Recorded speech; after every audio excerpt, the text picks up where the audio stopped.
После подолго време се враќаме на YouTube каналот Слушај книга читам за вас и ова е второто поглавје од Разговори со Бога, книга прва од Нил Доналд Волш. И бидејќи станува збор за диалози, ќе се обидам гласот на Бог да го читам со малку подлабок тоналитет од оној на авторот, за да се разликува.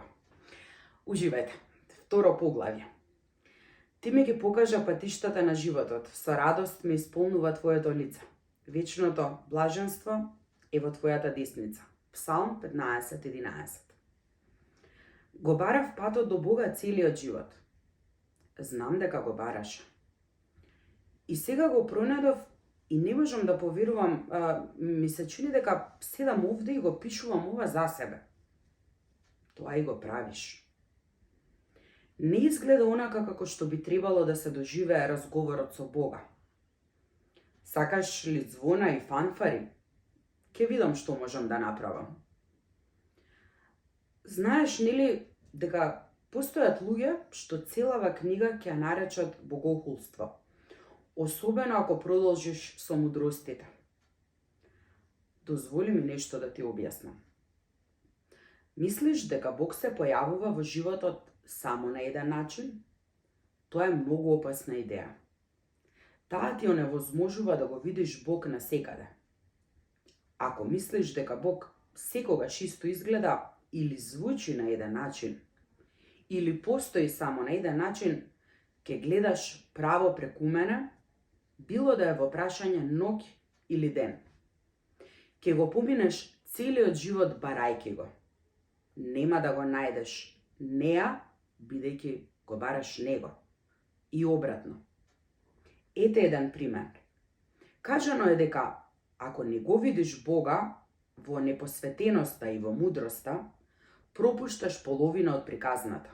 Тоа е голема вистина. Бог се наоѓа во тагата и во смеењето, во горчливото и во сладкото. Постои Божја цел за се и Божја присутност во се. Еднаш почнав да пишувам книга што ја нареков Бог е сендвич со салама. Тоа би била многу добра книга. Сум те инспирирал. Зошто не ја напиша?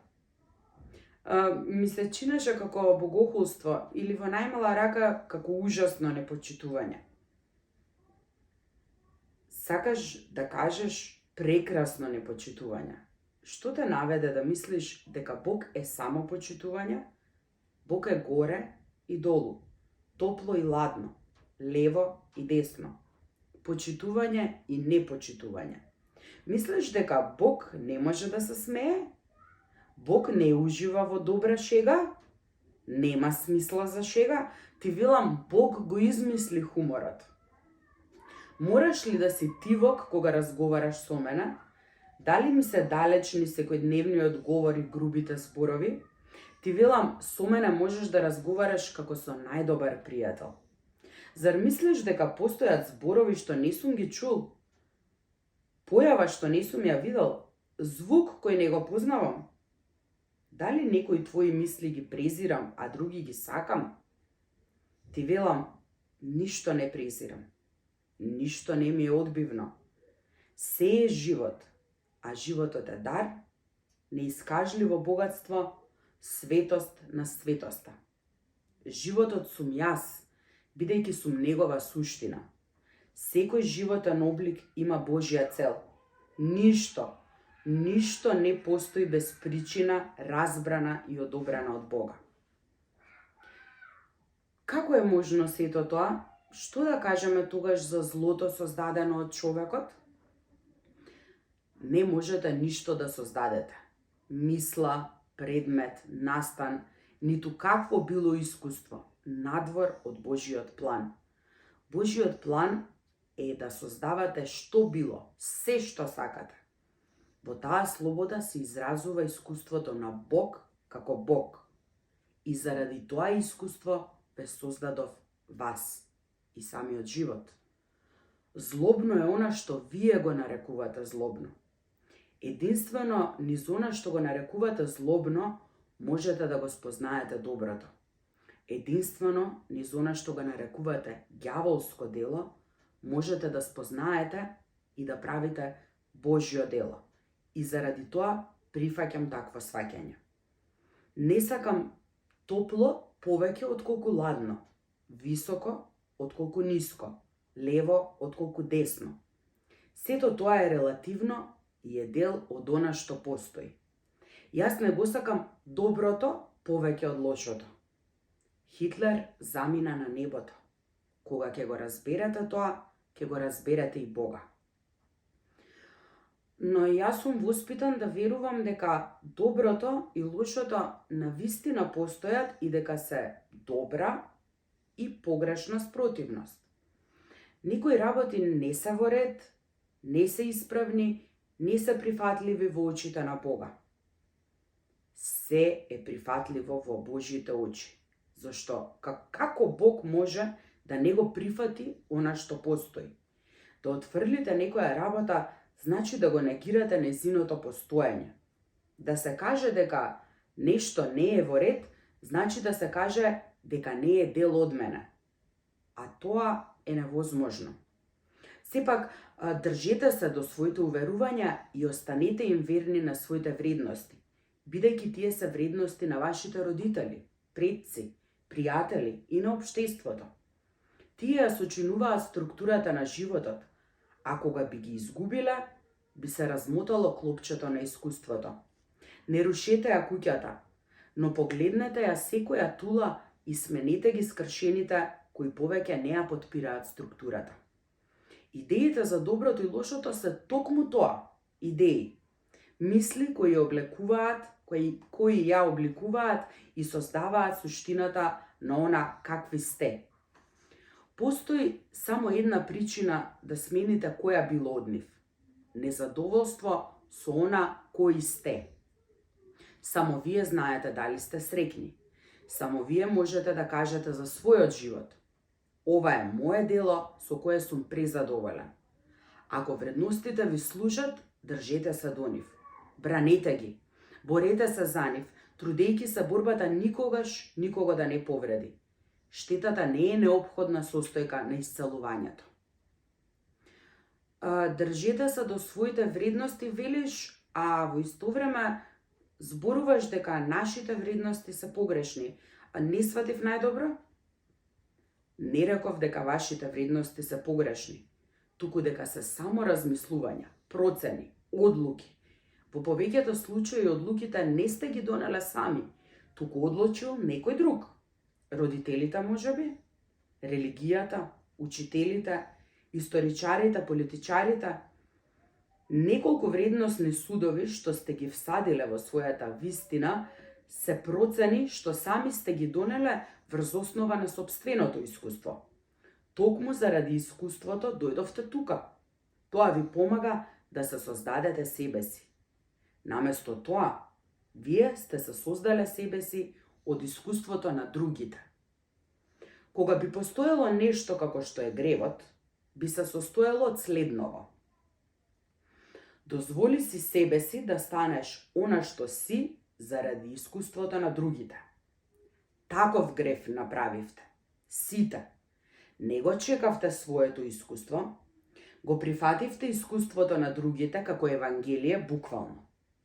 И потоа, кога прв пат ќе се сретнете со реалното искуство, во него го вложувате она што мислите дека веќе го знаете. Можевте да имате целосно различно искуство да не го направевте тоа. Тоа може би укажало на грешката на првобитниот учител или извор. Во повеќето случаи не сакате родителите, училиштето, религијата, традицијата, светите списи да бидат погрешни. Затоа го негирате искуството во корист на она што ви е кажано дека треба да мислите. Тоа најмногу се гледа во вашиот однос кон човековата сексуалност. Секому му е познато дека сексуалното искуство може да биде највозбудливо, највесело, најсилно, најпозитивно, најинтимно, најскладно, најживо, најединствено, најсилно физичко искуство за кое се способни луѓето. Искуствено откривте но избравте да ги прифаќате предрасудите, мислењата и идеите за сексот кои другите ги изнесоа, од кои сите имаат свој интерес од тоа што мислите. Овие мислења, процени и идеи се целосно спротивни на вашето искуство, но бидејќи никако не сакате да им противречите на учителите, се убедувате себе си дека вашето искуство е погрешно. Резултатот? Ја изневеривте својата прва вистина по тоа прашање, а последиците се разорни. Истото го направивте и со парите. Секогаш во животот, кога сте имале многу пари, сте се чувствувале прекрасно. Со уживање сте ги примале и сте ги трошале. И во тоа немало ништо лошо, ништо суштински погрешно. Но длабоко во себе сте си го вкорениле учењето на другите за ова прашање, па го отфрлате своето искуство во корист на вистината. Усвојувајќи ја вистината како сопствена, ги оформивте околу неа творечките мисли. Создадовте лична стварност околу парите, која ги оддалечува од вас. Зошто би настојувале да ги привлечете, односно да го привлечете она што не е добро? Зачудувачки, ја создадовте истата противречност и околу Бога. Се што вашето срце чувствува за Бог е дека Тој е добар. Се што учителите ве учат за Бога ви кажува дека тој е лош. Срцето ви вели дека Бог треба да го сакате без страв. Учителите ви велат дека треба да се плашите од Него, бидејќи е одмаздолюбив. Морате да се плашите од Божјата казна, велат. Морате да треперите во Неговото присуство. Целиот живот мора да стравувате од Господовиот суд. Господ е правдата, ви имаат кажано. И тешко вам кога ќе се соочите со страшната правда на Господ. Затоа морате да ги слушате Божјите заповеди, инаку пред се. Не смеете да поставувате логични прашања како: ако Бог барал строга послушност за своите закони, зошто оставил можност да се прекршат? Учителите на тоа ви одговараат: Бог сакаше да ви остави слободен избор. Но каква е таа слобода на избор, кога изборот доведува до осуда? Каква е таа слобода на слободната волја, кога мора да се изврши туѓата волја? Оние кои ве учат така, го прават Бог лицемерен. Понатаму, тие велат дека Бог значи простување и сочувство. Но ако не замолите за прошка на вистинскиот начин, ако не му пристапите на Бога правилно, молбата нема да биде исполнета. Крикот ќе остане неслушнат. Не би било ниту толку лошо да постои само еден вистински начин, но има толку многу вистински начини, колку што има и учители. Затоа повеќето го поминуваат главниот дел од својата зрела доба во потрага по вистинскиот начин, за да го почитуваат, слушаат и да му служат на Бога.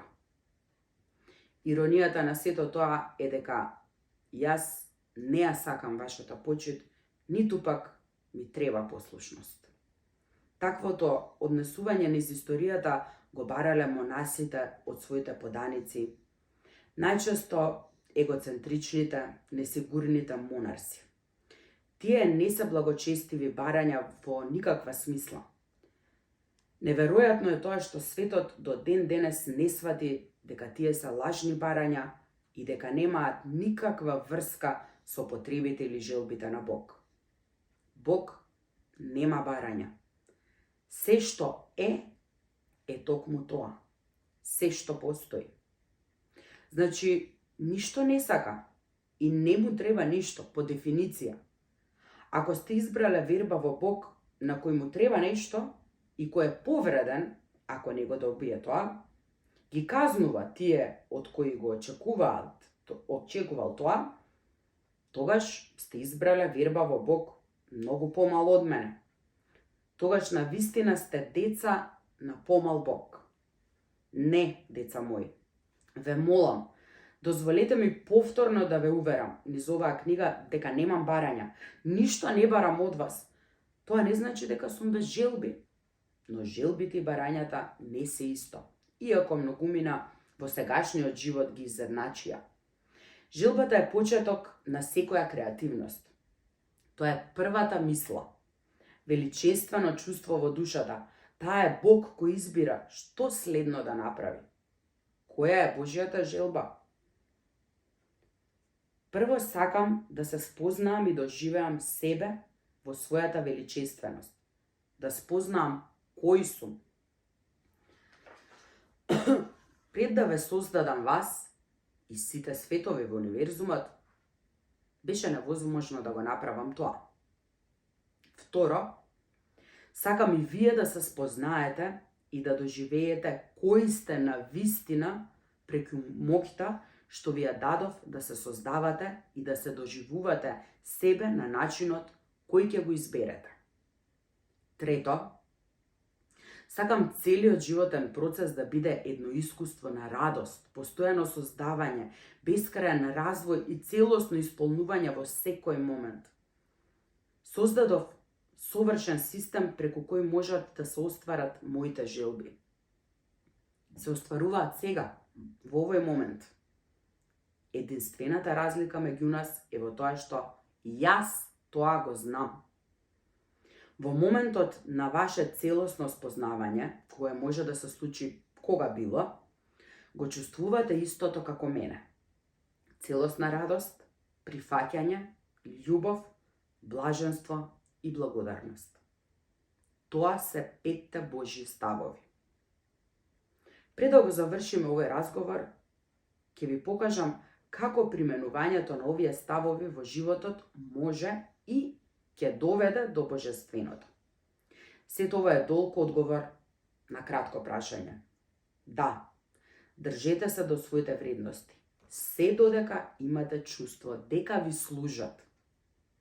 Но преиспитајте дали вредностите на кои им служите со мислите, зборовите или делата ве носат во просторот на доживување на највозвишената и најдобрата идеја која некогаш сте ја имале за себе. Испитајте ги вредностите една по една. Ставете ги под лупата на јавноста. Ако можете да му кажете на светот кои сте и во што верувате, без тешкоти и двоумења, задоволни сте со себе. Нема причина и понатаму да го продолжите овој разговор со мене, бидејќи веќе сте се создале. Сте создали живот за себе, кој не треба да се поправа. Сте достигнале совршенство. Оставете ја книгата. Мојот живот е далеко од совршен. Ниту пак јас сум совршен. Всушност, јас сум еден збир од несовршености. Посакувам некогаш со целото срце да ги исправам сите несовршености. Да дознаам што е причината за моето однесување, што предизвикува падови, што му пречи на мојот пат. Предпоставувам дека затоа дојдов кај тебе. Не можев сам да ги пронајдам одговорите. Драго ми е што дојде. Секогаш сум тука да ти помогнам. И сега сум овде. Не мораш сам да ги бараш одговорите. Никогаш не мораш.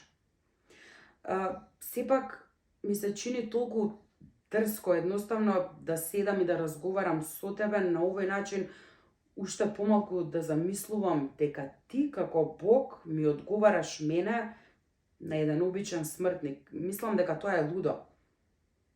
Аха, сите автори на Библијата беа нормални, а ти си луд. Евангелистите биле сведоци на животот на Христос и верно го запишувале сето она што го чули и виделе. Исправка. Повеќето пишувачи на Новиот Завет никогаш порано ниту го сретнале, ниту го виделе Исус. Живееле многу години откако Исус ја напуштил земјата. Не би го препознале Исус од Назарет и кога би го сретнале на улица. Но пишувачите на Библија беа големи верници и историчари.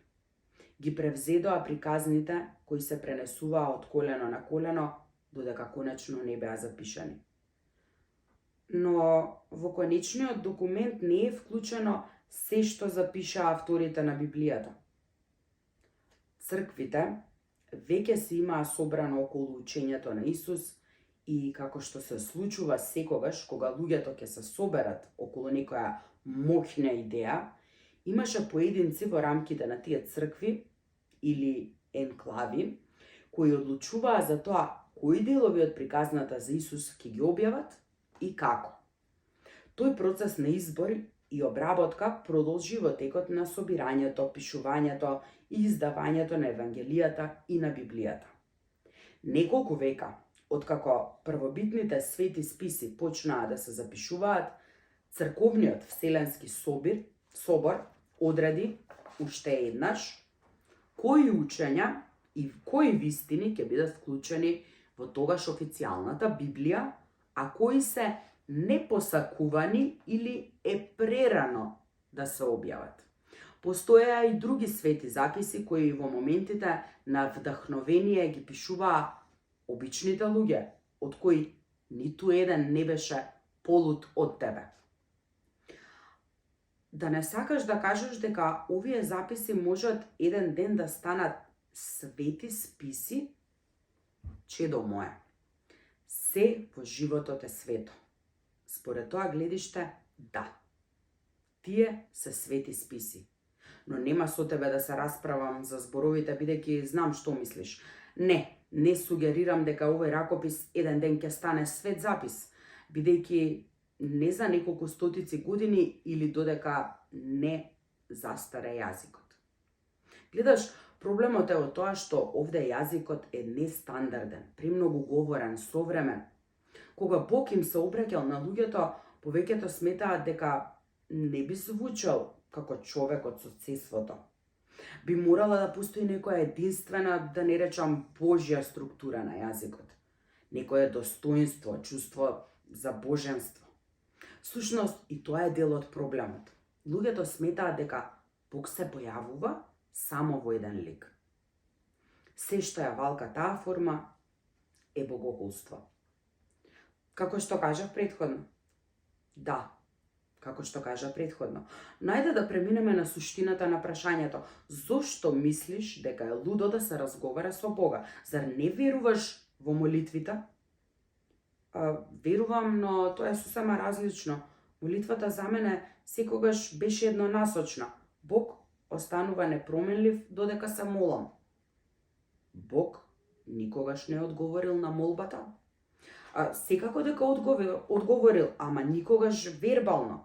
Во животот ми се случуваа разни работи за кои бев убеден дека се одговор, многу директен одговор на молитвата. Но Бог никогаш не проговорил со мене. Аха, разбирам. Значи, тој Бог во кој веруваш, тој Бог може да направи се друго, освен да зборува.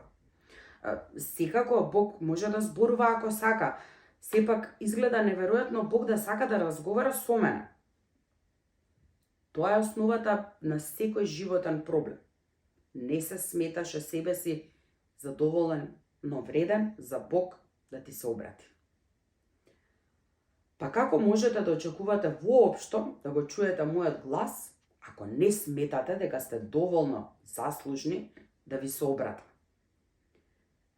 Ви велам, токму сега правам чудо, не ти зборувам само тебе, туку на секој човек кој ја разбрал оваа книга и ги чита овие зборови. Секому му се обраќам поединечно. Знам кој е секој од нив. Знам кој ќе го најде патот до овие зборови и знам дека, како и во сите мои други комуникации, некои ќе можат да слушнат, а некои само ќе слушаат, ама нема да чујат ништо. Дојдовме до друга тема. Уште сега, додека пишувам, размислувам за издавање на овој материјал. Да, и што има тука лошо? Некој може да тврди дека сето ова го работам за пари. Зар тоа не ја прави целата оваа работа сомнителна? Дали мојот мотив се парите? Не, го започнав овој разговор на хартија, бидејќи мојот ум веќе 30 години е обседнат со прашања по чии одговори копнеев и умирав од желба да ги дознам. Идејата за издавање на книгата се појави подоцна. Од мене. Од тебе? Да. Па зар мислиш дека би дозволил залудно да пропаднат сиве овие извонредни прашања и одговори? Не сум размислувал за тоа. На почетокот само сакав да добијам одговори, да го запрам разочарувањето, да се заврши потрагата. Добро. Тогаш престани со преиспитување на своите мотиви. Тоа постојано го правиш. И да продолжиме. Ќе продолжиме со третата глава во наредната епизода.